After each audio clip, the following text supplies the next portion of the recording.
শেখ হাসিনা সরকারের পতন এ যেন ভারতীয়দের অন্যতম মাথা ব্যথার কারণ। কিছুতেই দেশটি মেনে নিতে পারছে না শেখ হাসিনার এই চলে যাওয়া।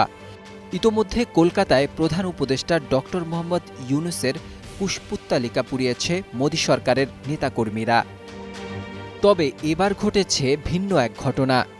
ভারতীয় হিন্দু মঞ্চ নামক এক সংগঠনের নেতাকর্মীরা বাংলাদেশ অভিমুখী লং মার্চ করেছে। বাংলাদেশে কথিত সংখ্যালঘু নির্যাতনের অভিযোগ তুলে সিলেটের সুতারকান্দি স্থলবন্দরের ওপারে ভারতের আসাম রাজ্যের করিমগঞ্জ এলাকায় এই লং মার্চে অংশ নেয় ওই সংগঠনের শত শত নেতাকর্মীরা।